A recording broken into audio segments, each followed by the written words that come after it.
तारीख थी 26 दिसंबर 1972। Eastern airlines की फ्लाइट नंबर 401 अपनी तमाम सुविधाओं के साथ 163 यात्रियों और 13 क्रू मेंबर्स को लेकर तैयार होती है। सारे क्रू मेंबर्स यात्रियों को बैठाकर अपनी जगह पर बैठ जाते हैं और ज़रूरी अनाउंसमेंट कर दी जाती है। फ्लाइट टेक ऑफ के लिए तैयार हो जाती है। प्लेन के कैप्टन 55 साल के बॉब लॉफ्ट होते हैं, जिन्हें फ्लाइट उड़ाने का कुल 30,000 घंटों का अनुभव होता है। दोस्तों, हम आपको बता दें कि पायलट का एक्सपीरियंस सालों से नहीं बल्कि उनके प्लेन उड़ाने के घंटों से तय किया जाता है। उनके साथ उनका एक को पायलट भी होता है और साथ ही फ्लाइट इंजीनियर डॉन रेपो भी अपने अनुभव के साथ फ्लाइट में मौजूद होते हैं। 9:20 पर फ्लाइट न्यूयॉर्क से जॉन कैनेडी एयरपोर्ट से फ्लोरिडा के मियामी एयरपोर्ट के लिए उड़ान भर देती है। सब लोग अपने अपने हिसाब से प्लेन की यात्रा को एंजॉय कर रहे होते हैं और क्रू मेंबर्स उनकी सेवा में लगे होते हैं। सब कुछ ठीक चल रहा होता है। फ्लाइट करीब 2 घंटे की उड़ान पूरी कर चुकी होती है और अब फ्लोरिडा भी बस आ ही गया था। एयरपोर्ट से कुछ ही दूर पहले ही फ्लाइट के कैप्टन खुद को लैंडिंग के लिए तैयार करने लगते हैं। फ्लाइट में लैंडिंग के लिए ज़रूरी अनाउंसमेंट होने लगती है, लेकिन किसे पता था कि ये अनाउंसमेंट कभी रियलिटी तक नहीं पहुंच पाएगी। फ्लाइट अब एयरपोर्ट के पास पहुंच चुकी थी। सबके चेहरे पर मंजिल पर पहुंचने की खुशी दिख रही होती है। तभी लैंडिंग के लिए को पायलट ने लैंडिंग गियर खोलने के लिए लीवर को नीचे की तरफ दबाया। आपको बता दें कि इस लीवर की मदद से लैंडिंग गियर को खोला और बंद किया जाता है और जब लैंडिंग गियर खुलता है तो सामने की स्क्रीन पर एक ग्रीन इंडिकेटर जलने लगता है। को पायलट ने लीवर को नीचे तो कर दिया, लेकिन सामने उसने जो देखा वो डरावना था। उसने देखा कि सामने के इंडिकेटर वाली ग्रीन लाइट जल ही नहीं है। उसने इस बात की जानकारी तुरंत अपने कैप्टन को दी। कैप्टन बॉब लॉफ्ट ने जब ये देखा तो उनके भी होश उड़ गए, क्योंकि इस इंडिकेटर का ना जलने का मतलब है कि आगे का लैंडिंग गियर अभी ओपन नहीं हुआ है। इसके बाद बॉब ने खुद अपने हाथों से लीवर को फिर से ऊपर नीचे किया, लेकिन लाइट तब भी ऑन नहीं हुई। इसकी जानकारी उन्होंने तुरंत एयरपोर्ट के कंट्रोल यूनिट को दी।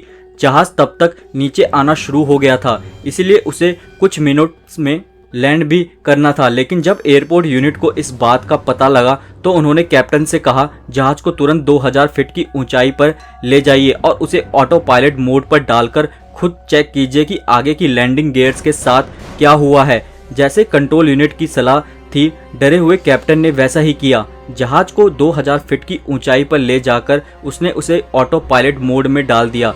इसके बाद जहाज के इंजीनियर साहब कैबिन में पहुंचते हैं और इंडिकेटर को देखते हैं।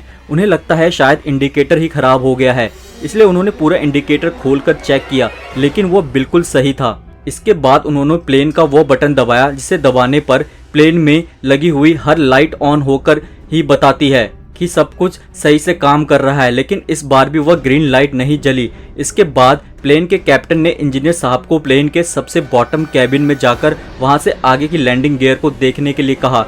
इंजीनियर तुरंत प्लेन के बॉटम कैबिन में पहुंच चुके थे। इधर 10 मिनट का समय बीत चुका था और प्लेन ऑटो पायलट मोड में था।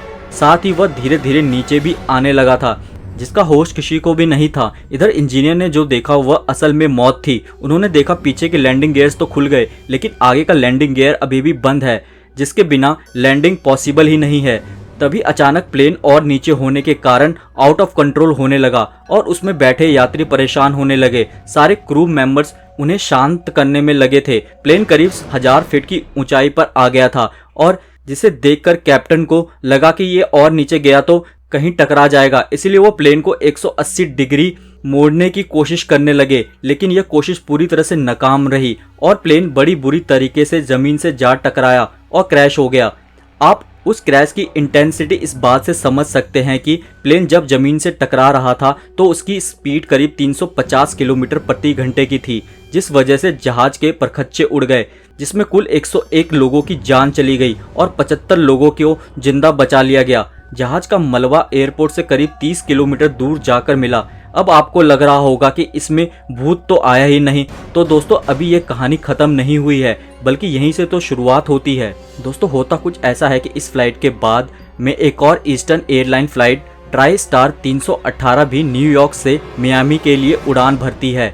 उड़ान भरने के बाद फ्लाइट के एयर होस्टेस जो होती है रोजी, सारी यात्रियों के ध्यान रखते हुए फूड स्टोर की तरफ जाने लगती है, लेकिन उसने ओवन से कुछ निकालने के लिए जैसे ही अपना हाथ आगे बढ़ाया, उसके सामने एक डरावनी शक्ल थी जिसकी आंख हिल रही थी। यह देखकर रोजी चिल्लाने चाहती थी लेकिन उसकी आवाज़ ही नहीं निकल पा रही थी। उसे लगा उसे कोई भ्रम हुआ या कोई किसी तरह की भूल हुई है, लेकिन जैसे ही उसने अपना हाथ दोबारा उस ओवन की तरफ बढ़ाया, वो चेहरा फिर से सामने आ गया और वह उसे कुछ कहने की कोशिश करने लगा। रोजी तुरंत डर के वहाँ से भाग गई और जाकर उसने फ्लाइट इंजीनियर से सारी बातें कही।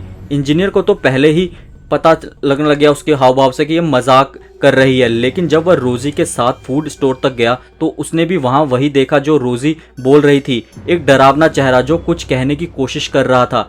इस बार उस चेहरे से आवाज़ आ रही थी और वह ये चेतावनी दे रहा था कि कुछ ही देर में इस फ्लाइट में आग लग जाएगी। इतना कहते ही वह चेहरा वहाँ से गायब हो गया। रोजी को कुछ समझ में नहीं आ रहा था, लेकिन इंजीनियर उस चेहरे को पहचान गया था। जी हाँ, वो चेहरा था फ्लाइट 401 में मारे गए फ्लाइट इंजीनियर डॉन रेपो का। जब रोजी और फ्लाइट इंजीनियर ने यह बात बाकी क्रू मेंबर्स को बताई तो उनको उनकी बातें बकवास लगी और वो हंसने लगे, लेकिन उसके तुरंत बाद फ्लाइट के कप्तान को लगा इंजन ठीक से काम नहीं कर रहा है, इसीलिए वो फ्लाइट को मैक्सिको से मोड़कर वापस न्यूयॉर्क की तरफ ले गया, जहां फ्लाइट लैंड करवाने के लिए सभी पैसेंजरों को एयरपोर्ट पर वेट करने के लिए कहा गया। इसके बाद इंजन को रिपेयर किया जाता है। उसके बाद उसे चेक करने के लिए फ्लाइट को बिना पैसेंजर के उड़ाया जाता है, लेकिन इस जहाज़ ने जैसे ही उड़ान भरी वैसे ही उसके लेफ्ट साइड के इंजन में आग लग गई, जिसे देखकर लोगों के तो होश ही उड़ गए।